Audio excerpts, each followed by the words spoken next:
won the silence after he left. There was no goodbye. No slammed door. No final argument that explained everything. He didn't leave loudly. He left quietly. And somehow, that silence stayed longer than any fight ever could. At first, she told herself nothing had changed. People get busy. Feelings go quiet sometimes. Love doesn't always speak. So she waited. Not dramatically. Not desperately. She waited the way someone waits for a delayed train, standing still, believing movement would return. But days passed. Then weeks. And the silence didn't feel temporary anymore. It felt settled. The messages became shorter. The pauses between them grew longer. And eventually, there were no pauses. Only absence. Not because he disappeared, but because he stopped arriving emotionally. He was still there. Just not with her. That's the part no one warns you about. That abandonment doesn't always look like being left behind. Sometimes, it looks like being slowly forgotten, while standing right in front of someone. And the hardest part? There's no moment you can point to and say, "This is where it ended." No clean break. No permission to grieve out loud. Just silence. Stretching. Expanding. Filling the space where love used to respond. If this moment feels familiar, if you've ever loved someone who stopped meeting you where you stood, you're not alone. Before we go deeper into this story, take a quiet second and subscribe to Hidden Angle Podcast. This channel is for the stories that aren't shouted, the emotions that don't explode, but slowly, quietly, change us. And in the next part, we'll begin to name what this silence really was, and why it hurt so deeply. 2. When absence has a shape. It's strange how you can feel someone leaving before they actually go. Not in footsteps, not in suitcases, but in the way the air changes when they walk into a room. At first, you can't explain it. You just notice. Their eyes don't land on you the same way. Their answers arrive a little late. Their warmth feels borrowed, like it's been promised somewhere else.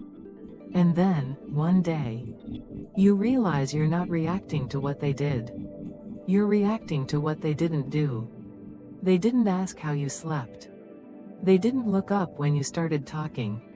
They didn't reach for your hand, even though your hand was right there, waiting. That's when absence starts to take a shape. It becomes measurable. Not in hours. In small, quiet missing pieces. The space beside you on the couch. The pause after you say something vulnerable. The way your phone stays silent. And you begin to blame the phone, instead of admitting the truth. Because the truth is heavier. The truth is, some people don't leave with a goodbye. They leave by withdrawing a little more each day. Until you're standing next to them. But you're alone. And your body knows it before your mind agrees. Your stomach tightens when you hear their footsteps. Because you don't know which version of them will arrive. The present one, or the distant one who looks through you like glass. So you start adjusting. You rehearse your sentences. You make your needs smaller, softer, more reasonable. You tell yourself, if I'm easier to love, maybe they'll stay. But that's the quiet trap. Because emotional absence doesn't ask for one big sacrifice. It asks for tiny ones. Daily. So small you barely notice. Until you look back. And realize you've been shrinking for months. You're still laughing. Still functioning. Still showing up. But inside, you're constantly checking the room for proof that you matter. And the worst part? You begin to miss someone who hasn't even left yet. You grieve them while they're still alive. Because the person you loved, the person who once turned toward you, is fading in slow motion. Absence has a shape. And once you can see it, you can't unsee it. 3. Loving someone who is still alive. There's a kind of heartbreak no one teaches you how to name. It doesn't come from a breakup. It comes from staying. From loving someone who is still alive. Still walking around. Still answering texts. Still showing up for photos. But not showing up for you. And you start to feel ridiculous for hurting. Because technically, nothing bad happened. No betrayal you can prove. No scandal. No dramatic ending. Just a slow disappearance. They're right beside you. And yet you keep reaching for them. Like they're on the other side of a river. You learn to read tiny things. The way their "I'm tired" has a locked door behind it. The way their "I love you" sounds practiced. The way their hugs end a second too early. Like their body is already stepping back. Before the moment even finishes. And you tell yourself, it's just stress. It's just a phase. They'll come back to me. Because believing that is less painful than admitting the other possibility. That they might never come back. Not fully. So you do what people do when they're afraid of being left. You become quieter. You ask for less. You laugh a little softer. You stop sharing the messy parts of your day. Because they don't seem to know what to do with your truth. You start editing yourself. Before you speak. You start apologizing. For needing warmth. And somewhere in that slow rewriting, you begin to lose track of who you were. When love felt safe. The strangest part is how grief shows up here. It doesn't announce itself. It just settles in. In the moment you watch them scroll on their phone. While you're talking about something that matters. In the moment you stop expecting a question back. In the moment you realize you're carrying the relationship. Like a heavy bag. And they're walking beside you with empty hands. You don't just miss their attention. You miss the version of them that used to turn toward you. The one who looked at you like you were real. Like you were home. And that's why it hurts so much. Because you're not grieving a person who died. You're grieving a person who changed. And never told you when it happened. So you keep loving them. But it starts to feel like loving a memory. Like holding onto smoke. And calling it warmth. And still, you stay. Because leaving feels like cruelty. And staying feels like hope. And for a long time, hope feels like the only thing that proves you ever loved them at all. 4. Defining emotional unavailability. Emotional unavailability is hard to explain. Because it doesn't look cruel. There's no yelling. No insults. No dramatic rejection you can point to and say, "There, that's the moment." Instead, it hides behind politeness. Behind responsibility. Behind a calm voice that says all the right words. Without ever letting you in. They listen. But they don't open. They respond. But they don't reach. They stay. But only on the surface. And for a long time. You mistake that for maturity. You tell yourself, they're just guarded. They've been hurt before. They show love differently. Because naming the truth feels dangerous. The truth is this. Emotional unavailability isn't about being incapable of love. It's about being unwilling to be seen. To be affected. To be changed by another person. An emotionally unavailable person can care deeply. But from a distance they control. They'll be present when things are light. Functional. Manageable. But when emotions deepen. When vulnerability asks for space. They retreat. Not because you asked for too much. But because closeness feels like a loss of control. And slowly, you begin to carry the emotional weight for two people. You become the one who checks in. the one who remembers, the one who feels enough for both sides. They might say, "I don't know what you want from me. I'm trying. I'm just not good at this." And those words keep you waiting. Because they sound like effort. But effort without access still leaves you alone. Here's how you know it's emotional unavailability. Not temporary distance. Your feelings are acknowledged, but never explored. Your pain is heard, but never held. Your presence is tolerated, but not needed. You're allowed to exist in their life, as long as you don't ask to be felt. And that realization changes something inside you. Because love, real love, is not just consistency. It's contact. It's letting another person touch the parts of you that aren't finished, aren't polished, aren't safe. When that door never opens, no matter how patient you are, no matter how gently you knock, you're not standing in front of a locked door. You're standing in front of a wall. And loving someone who can't meet you there doesn't make you loyal.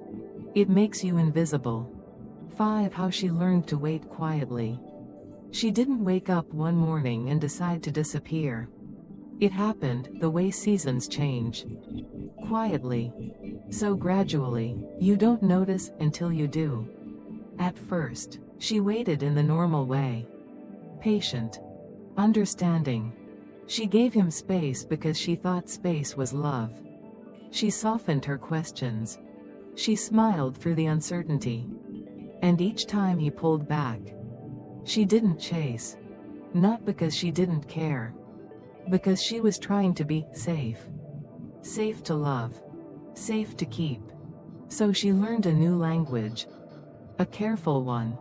She stopped asking, "Are you okay?" Because he would say, "I'm fine." And she'd feel foolish for even wondering. She stopped saying, "I miss you." Because it landed like pressure. And she couldn't stand the thought of being too much. She stopped sharing the parts of her day that carried emotion, and kept only the facts. Work was fine. Traffic was bad. Dinner was good. As if shrinking her truth could make him feel bigger. And then she learned the most dangerous skill of all. Waiting without asking. Waiting for a message. Waiting for a look. Waiting for the version of him who once reached for her first. She became an expert at reading silence. At noticing the scene with no reply. At hearing the difference between a delayed response and a dismissed one. But she never called it abandonment. She called it patience. She called it loyalty. She called it being mature. Because the alternative, the real name, felt like failure. So she adjusted her life around his distance. She planned her feelings like appointments. She rationed her needs. She learned to cry quietly in the bathroom, so no one would hear the kind of grief that doesn't have a funeral. And when friends asked, "Are you okay?" she smiled. Because smiling was easier than explaining that she was waiting for someone who was already gone, emotionally. Somewhere along the way, waiting stopped being a moment. It became an identity. The woman who understands. The woman who doesn't demand. The woman who doesn't make it a big thing. And people praised her for that. They called her calm. They called her strong. But strength that comes from self-erasure isn't strength. It's survival. And the most heartbreaking part? She wasn't waiting for romance. She was waiting for proof that she still mattered. Just one moment where he would turn toward her without being asked. Just one moment where his presence felt real again. So she waited quietly. Because loud waiting feels like rejection. And quiet waiting feels like hope. Even when hope is what's breaking you. 6. The hope that never said goodbye. Hope didn't arrive loudly. It didn't make promises. It didn't say, everything will be okay. It just stayed. Quietly. Patiently. Like a light left on in an empty room. Not bright enough to warm you, but too bright to let you sleep. She told herself she wasn't waiting anymore. She told herself she had accepted things. And in many ways, she had. She stopped expecting good mornings. Stopped counting the hours between replies. Stopped asking for clarity. Because clarity felt like an ending. But hope didn't need expectations to survive. Hope lived in the smallest gestures. In the way she still checked her phone. Not anxiously. Just automatically. In the way she saved things she wanted to tell him. As if there would be a later. That made sense again. In the way her heart paused. Whenever his name appeared. Even though she told herself. It didn't matter anymore. Hope never said goodbye. Because it never believed it was supposed to leave. It whispered things like, maybe today. Maybe he just needs time. Maybe he'll remember. And those maybes were gentle. They didn't shout. They didn't beg. They just kept her slightly turned toward the door. The door that hadn't opened in a long time. What made hope dangerous wasn't that it was unrealistic. It was that it was reasonable. It asked for so little. Just one sign. One moment of recognition. One proof that the distance wasn't permanent. So she held on. Not to the man he was becoming. But to the man he had been. The one who listened without being asked. The one who chose her. Without hesitation. That version of him. Never officially left. There was no announcement. No final goodbye. So hope stayed loyal to that ghost. And loyalty, when it's misplaced, can feel like love. She told herself. Let me just wait a little longer. As long as there's no final no. There's still a yes somewhere. But hope doesn't measure time the way reality does. It stretches moments. It softens truths. It turns absence into possibility. And slowly, without meaning to, she began living in the future. Instead of the present. A future where he came back to himself. A future where the silence made sense. A future where waiting was rewarded. Hope never said goodbye. Because goodbyes require certainty. And hope lives in the space where certainty refuses to exist. Staying becomes a habit. At some point, staying stops being a choice. It becomes a rhythm. Not the kind that feels romantic. The kind that feels familiar. You wake up. You do your day. You carry the quiet ache like a second phone in your pocket. Always there. Always vibrating. Even when nothing comes through. And you tell yourself, I'm still here because I love him. But if you're honest, you're still here because leaving would mean admitting how long you've been alone. Staying becomes a habit the way biting your nails becomes a habit. You don't decide to do it. Your body just reaches for it. When anxiety rises. Because staying is something you can control. It's a place you can return to. When you don't know where else to go. So she stayed. She stayed through the short replies. Through the missed moments. Through the way his attention felt like a rare weather pattern. Appearing for a second. Then disappearing again. And the longer she stayed, the more her mind rewrote the story. To make it survivable. He's busy. He's tired.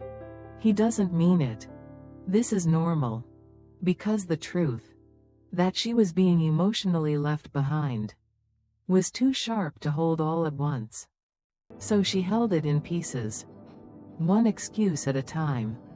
One lowered expectation at a time. One swallowed sentence at a time. And slowly, her world became smaller. Not physically. Emotionally. She stopped calling friends as much. Stopped telling anyone the real version. Because she didn't want to hear the question. She already knew the answer to. Why are you still there? She was still there because she didn't want to start over. Because she didn't want to be the woman who couldn't make it work. Because she remembered the beginning. And the beginning felt like evidence. Evidence that the love was real. Evidence that she wasn't imagining it. Evidence that maybe, with enough patience, the old him would return. But habits don't ask permission. They tighten quietly around your life. Staying becomes what you do. When you're scared of the empty space. That comes after you leave. Because leaving isn't just losing him. Leaving means facing the silence. Without pretending it's temporary. And that's terrifying. So she stayed. And she learned to act like it didn't hurt. She became skilled at keeping her voice steady. At swallowing tears mid-sentence. At smiling in public. While her insides begged for contact. She told herself, I can handle this. And maybe she could. But handling something isn't the same as living. Surviving isn't the same as being loved. And when staying becomes a habit, you stop asking the most important question. Not, does he love me? But, is this what love is supposed to feel like? 8. The cost of staying. The cost of staying is rarely dramatic. It doesn't arrive all at once. It collects, quietly. It shows up in the places no one applauds. In the way she stopped wearing lipstick. Because, who was she trying to impress? In the way she stopped telling stories at dinner. Because he didn't look up anymore. When her voice began. In the way she started cleaning the apartment. A little too carefully. As if order could replace closeness. At first, staying cost her time. Evenings waiting. Weekends, keeping things open. Holidays softened into maybes. Then it cost her her voice. She learned to speak in smaller sentences. To make everything sound fine. To keep her feelings neatly folded. So they wouldn't take up space. She became gentle with everyone. And harsh with herself. Because she believed the distance was her fault. That if she were calmer, prettier, easier, he would return. And that belief made her work harder. Not at love. At being lovable. She began to anticipate his moods. Before they entered the room. If he was quiet, she became quieter. If he was cold, she became warmer. If he was absent, she tried to become invisible. So he wouldn't have to choose between her needs and his comfort. That's what staying costs. It teaches you to prioritize someone else's peace over your own presence. And the more she did it, the more her body started to speak. What her mouth refused to say. She couldn't sleep. Or she slept too much. Her chest felt tight for no reason. Her appetite changed. Her laughter sounded rehearsed. Because the nervous system knows when love is unsafe. Even when your mind keeps calling it normal. The hardest cost wasn't the loneliness. It was the slow shift in her self-respect.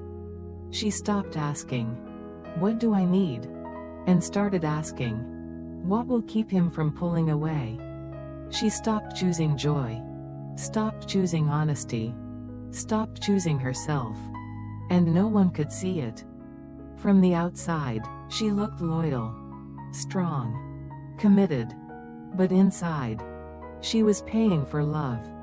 With her own disappearing. And the cruelest part is how invisible that payment is. There's no receipt. No moment where someone says, this is too much. It's just you. Giving up little pieces of yourself. So the relationship can stay alive. Even when you're the only one breathing in it. Staying costs you, slowly. Until one day you realize. You're not afraid of losing him anymore. You're afraid of never getting yourself back. 9. When love turns into self-erasure. At first, it didn't feel like losing herself. It felt like compromise. Small things. Harmless things. She stopped correcting him. Stopped explaining what hurt. Stopped mentioning the moments that left her quiet afterward. Not because they didn't matter, but because she was learning not to matter too much. Love didn't ask her to disappear all at once. It asked her to soften, then to bend, then to step aside. And she told herself this was what grown love looked like. Less need, less emotion, less drama. So she became easier. Easier to be around. Easier to ignore. Easier to love from a distance. She learned to nod when she wanted to speak. To smile when she wanted to cry. To say, "It's okay," when it wasn't. Because saying, "It's not okay," felt like a risk. And she was already losing enough. Slowly, love stopped feeling like connection. And started feeling like performance. She performed calm. She performed understanding. She performed strength. And every performance required her to leave a little more of herself backstage. She stopped trusting her instincts. Stopped believing her loneliness was real. Stopped listening to the voice inside that whispered, "This hurts." Instead, she asked herself a different question. How'd I stay wanted? And that question changed everything. She edited her reactions, filtered her emotions, measured her words, until one day, she realized she was no longer reacting to him at all. She was reacting to the fear of losing him. That's when love crosses a quiet line. When you stop being a person and start being a strategy. When your worth is measured by how little space you take up. When silence feels safer than honesty. Self-erasure doesn't look like weakness. It looks like devotion. It looks like loyalty. It looks like patience. But underneath, it's grief turned inward. It's choosing disappearance, so the relationship can stay alive. And the tragedy is, the more invisible she became, the less he noticed. Because you can't be missed when you've trained yourself not to be felt. And somewhere in that shrinking, she forgot what it felt like to be fully present as herself. Not as someone's comfort, not as someone's convenience, just herself. And that loss, the loss of self, is the deepest kind of heartbreak. 10. Naming the truth. There's a moment, quiet, unsettling, when you finally stop asking why and start asking what. What is actually happening here? Not what you hope it is. Not what it used to be. Not what you keep trying to make it become. Just what it is. And that moment doesn't feel like clarity. It feels like grief. Because naming the truth means letting go of all the softer names you used to survive. You stop calling it distance. You stop calling it a phase. You stop calling it his personality. You call it what it is. Emotional unavailability. Disconnection. Abandonment. Without the courtesy of leaving. And saying those words, even silently, changes the shape of your chest. Because once you name the truth, you can't bargain with it anymore. You can't fix what isn't trying to meet you. You can't explain what refuses to listen. You can't love someone into presence if they keep choosing absence. This is the part where self-blame loosens its grip. You see how much you tried, how gently you waited, how often you chose understanding over your own pain. And you realize, it wasn't that you asked for too much. You were asking the wrong person. Naming the truth also means releasing the fantasy. The fantasy that one more conversation would unlock him. That one more sacrifice would make you feel chosen. The fantasy that love is proven by how much you're willing to endure. Truth doesn't shout. It doesn't accuse. It simply stands there and says, "This is what you're standing in." And once you see it, you feel something unexpected. Relief. Not because it doesn't hurt, but because you're no longer confused. Confusion is exhausting. It keeps you spinning. It keeps you hopeful in the dark. Truth, even painful truth, lets you put your feet on the ground. You stop twisting yourself into questions. You stop rehearsing explanations. You stop waiting for permission to feel hurt. You let the words settle. I am alone in this relationship. Not as an accusation, as an observation. And that observation is the beginning of something new. Because when you name the truth, you reclaim your reality. You stop disappearing inside someone else's silence and start hearing your own voice again. Soft at first, uncertain, but real. And real is where healing begins. 11. He didn't leave. He was never fully here. Once she named the truth, a different truth rose underneath it. He didn't leave. Not in the way she kept replaying. He didn't walk out with a suitcase. He didn't announce an ending. He didn't even admit there was an ending. He simply never fully arrived. And that realization was brutal, because it rewrote the entire story. She looked back and noticed the pattern she'd ignored. How he could talk for hours about work, but went silent when emotions entered the room. How he could plan trips, handle logistics, remember dates, yet forget the one thing she asked for. To feel met. To feel held. To feel seen. He wasn't careless. He was controlled. He wasn't absent because he didn't care at all. He was absent because caring would require vulnerability. And vulnerability was the one place he refused to live. So he offered the parts of himself that felt safe. The competent part. The charming part. The steady on the outside part. But the honest part? The soft part? The part that says, "I'm scared. I miss you. I need you." That part stayed locked away. And she kept mistaking the locked door for a door that would open, eventually.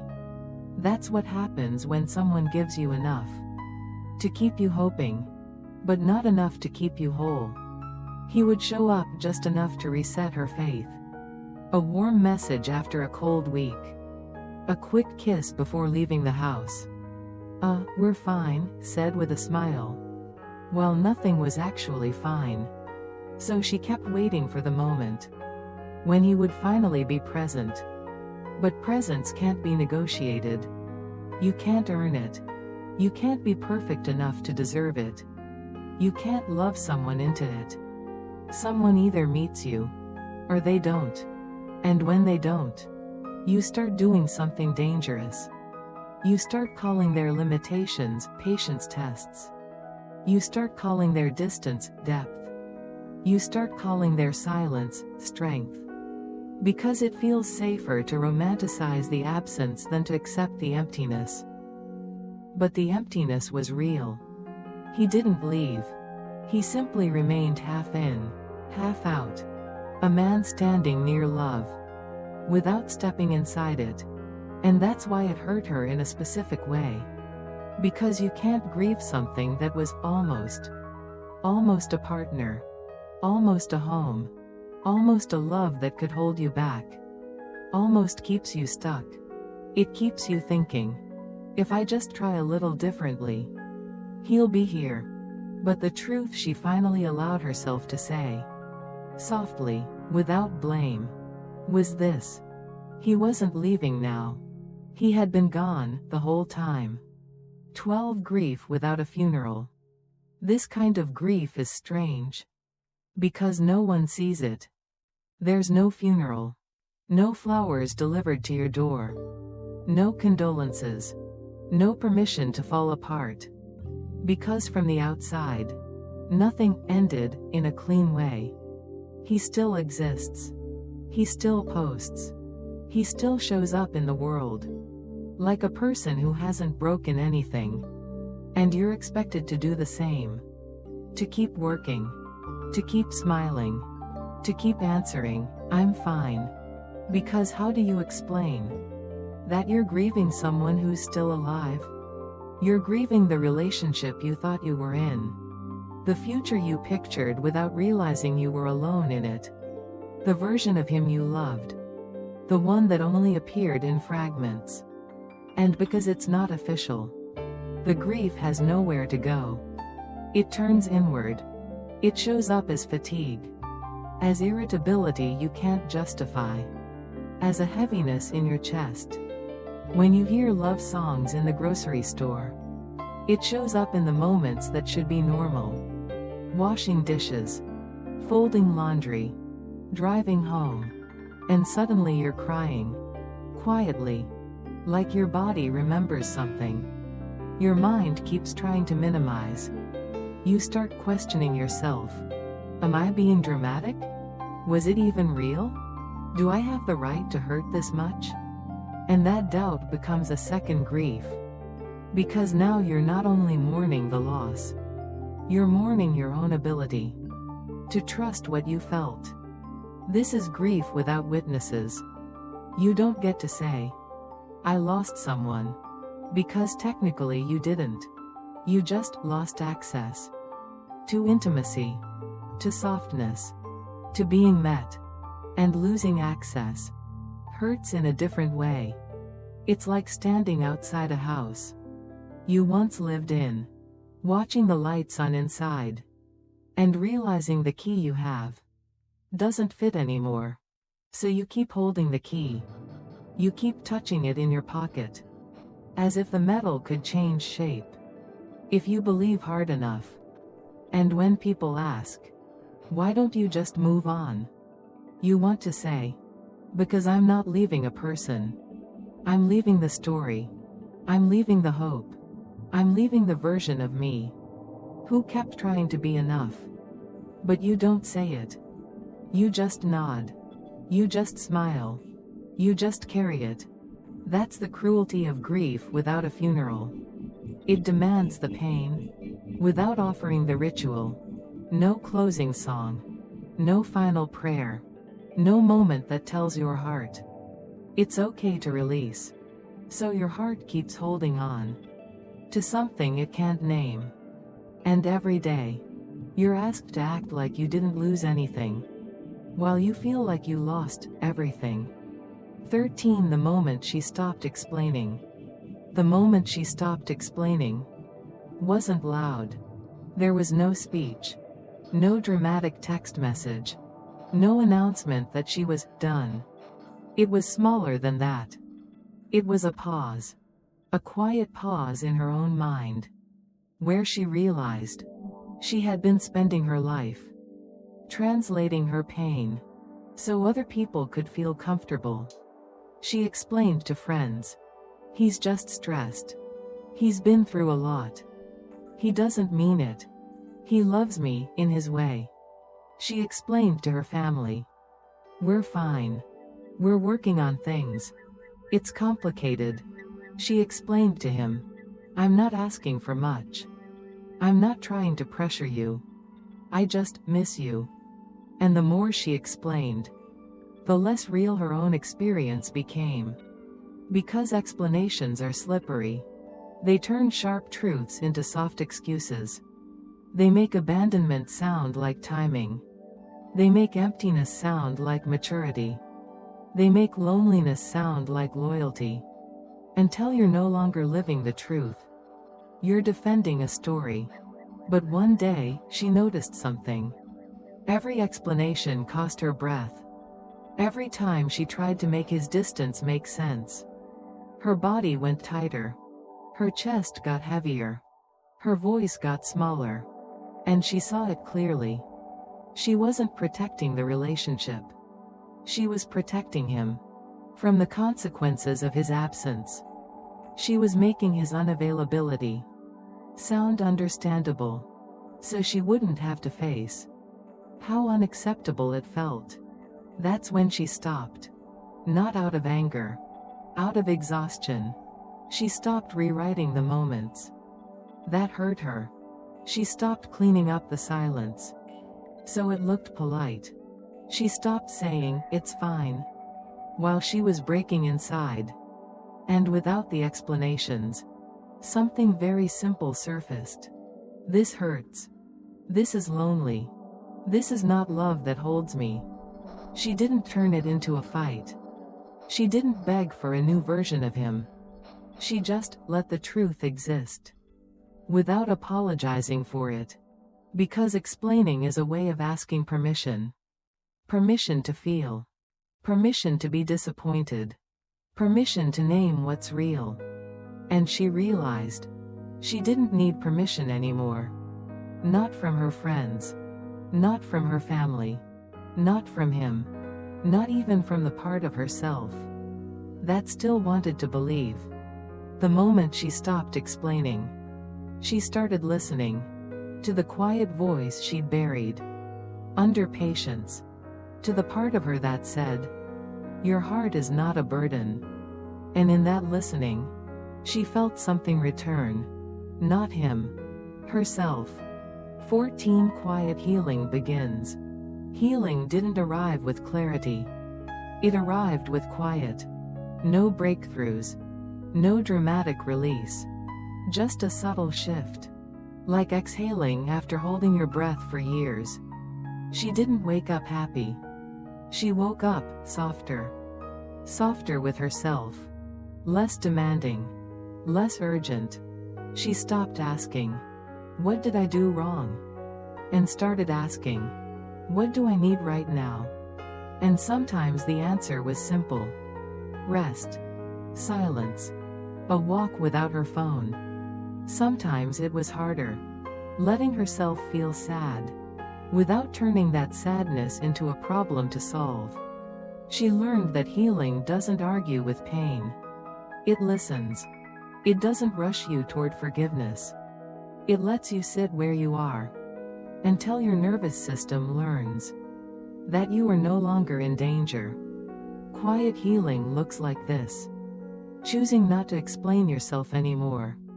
Not replaying conversations in your head. Not waiting for validation from the person who couldn't give it. It looks like eating when you're hungry. Sleeping when you're tired.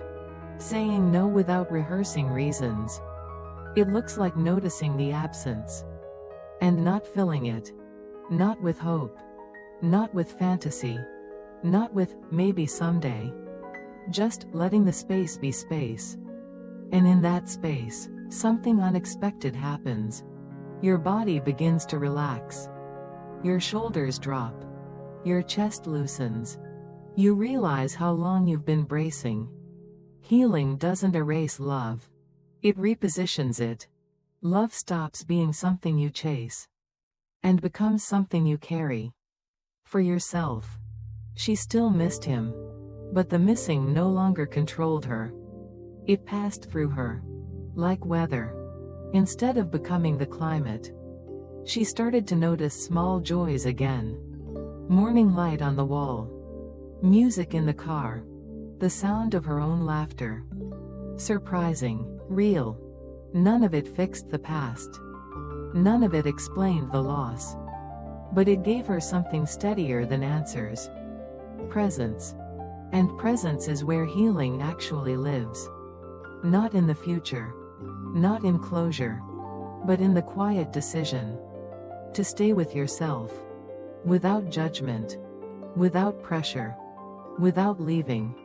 Quiet healing begins the moment you stop trying to become who someone needed you to be, and allow yourself to be who you already are. 15 Release without drama. Releasing him didn't look like a confrontation. There were no raised voices. No lists of everything that went wrong.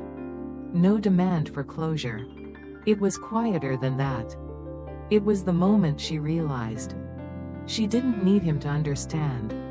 For her to let go. She stopped rehearsing what she would say. If he ever asked, what happened? Because the truth didn't need defending anymore. She didn't leave in anger. She didn't leave to prove a point. She didn't leave to make him feel the loss. She left because staying was costing her peace. Release, she learned, is not an act of force. It's an act of permission. Permission to stop hoping for a version of someone that no longer exists. Permission to stop explaining why you stayed as long as you did. Permission to choose yourself without turning it into a performance. There was no dramatic goodbye. Just a quiet decision to stop reaching for what never reached back. She unfollowed him. Not online, but in her mind. She stopped checking for signs. Stopped reading between lines that were never meant for her. She let unanswered questions remain unanswered. Because peace doesn't require every mystery to be solved. Release looks like this. Not needing to be right. Not needing to be chosen. Not needing the last word. It's trusting that what you felt was real. And that real pain doesn't need validation from the person who caused it. She didn't erase the love. She loosened her grip on it.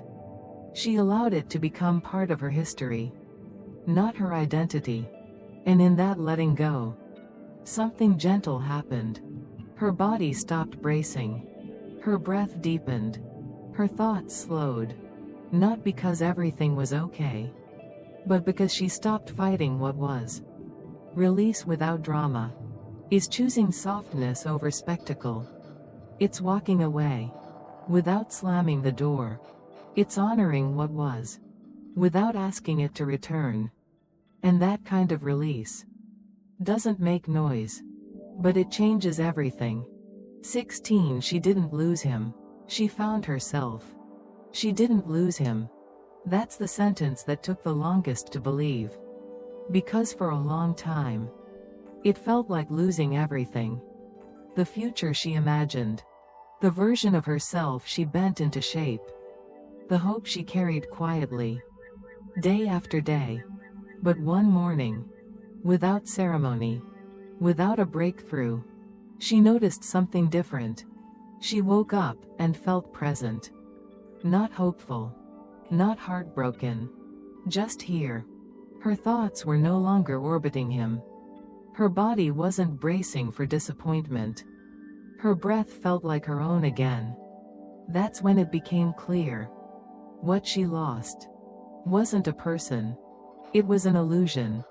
The illusion that love requires disappearance.